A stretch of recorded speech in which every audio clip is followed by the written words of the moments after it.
Jadi semua Rasul yang diutus oleh Allah, inti seruannya sama, yaitu ani'budullah wajtanibut taghut. Sembahlah Allah dan jauhi taghut.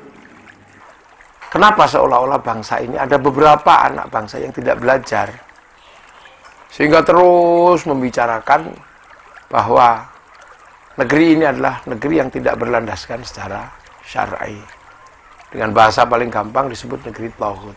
Belum lama ini Ketua MTA yang baru, Ustadz Khalid, mengutip ayat tentang seruan untuk menjauhi taghut. Padahal arti kata taghut yang beredar saat ini adalah negara atau pemerintah yang tidak berlandaskan syariah. Bahkan Ustadz MTA itu mengulang-ulang seruan menjauhi taghut, seolah-olah memprovokasi pengikutnya. Lantas Gus Muwafiq meluruskan bahwa negara kita ini sebenarnya adalah negara yang mengadopsi ajaran Islam. Sebut saja pemakaian kata rakyat. Dan ini penjelasan lengkapnya.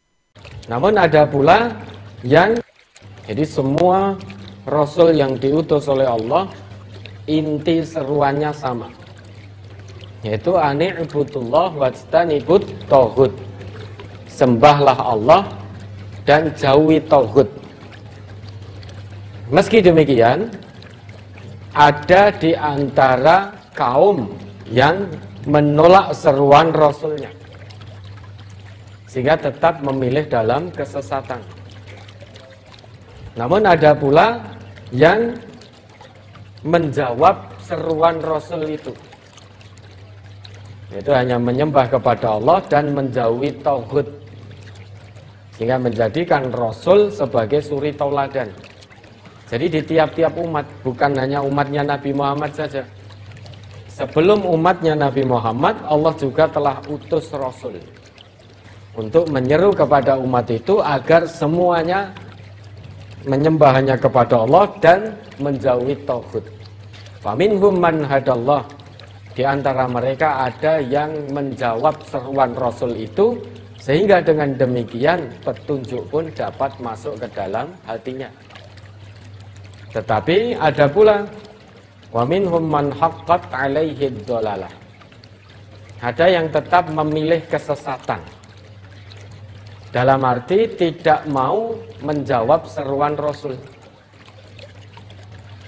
Maka bagi umat yang telah diutus Rasul di situ, kok ternyata tidak mau mengikuti seruan Rasulnya, maka orang atau umat tersebut berarti jauh dari petunjuk, sehingga dia memilih kesesatan.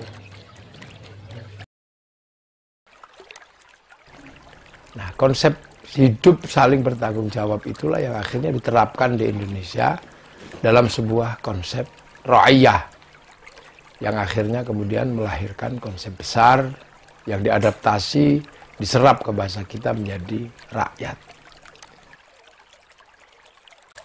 Jadi Indonesia tidak mengikuti konsep Vox Populi Vox Dei atau people, ya.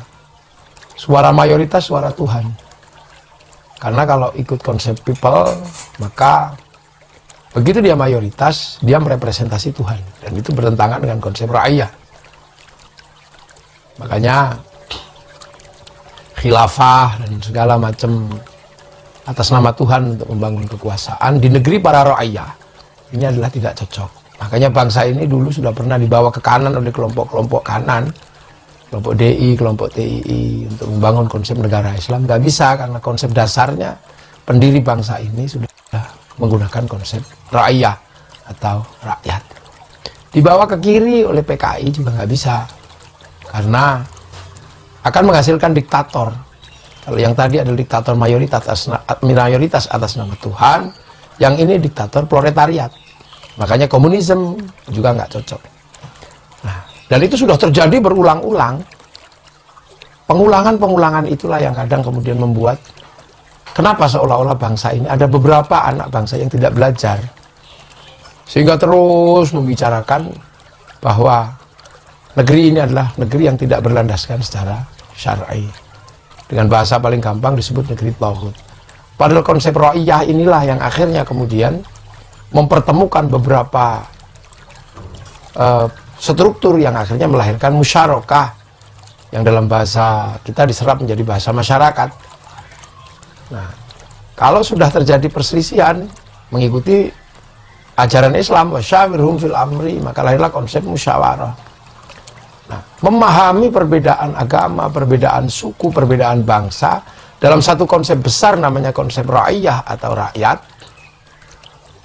Inilah yang akhirnya kemudian menjawab kenapa Arab satu bangsa bisa pecah menjadi puluhan negara, kenapa Eropa satu bangsa bisa pecah jadi puluhan negara, dan kenapa kita puluhan bangsa, puluhan suku dan agama bisa bersepakat dalam satu negara kesatuan Republik Indonesia. Karena landasannya adalah landasan rakyat. Hidup berbeda-beda, berbeda agama, berbeda suku, berbeda bangsa, tapi hidup secara saling bertanggung jawab. Nah, dalam situasi seperti ini kalau Anda mau memimpin, kembali kepada fitrah agama. Apa? Kerakyatan itu dipimpin oleh hikmah, bukan oleh kemarahan, bukan oleh emosi sektoral, bukan emosi primordial, tapi oleh hikmah. Hikmah itu pintu masuk ke dalam agama Allah. Ud'u ila sabili rabbika bil hikmah. Makanya orang yang memahami perbedaan, bisa meramu, bisa ngomong banyak orang, nah itulah yang kemudian disebut orang yang punya hikmah. Maka kerakyatan itu harus dipimpin oleh hikmah dalam kebijaksanaan, permusyawaratan, dan perwakilan. Itu konsep baku dan konsep dasar yang disepakati akhirnya di negara kesatuan Republik Indonesia. Nah, sekarang ada yang mulai membangun itu untuk kepentingan-kepentingan yang kadang mungkin juga karena nggak tahu atau memang ada kepentingan lain. Membangun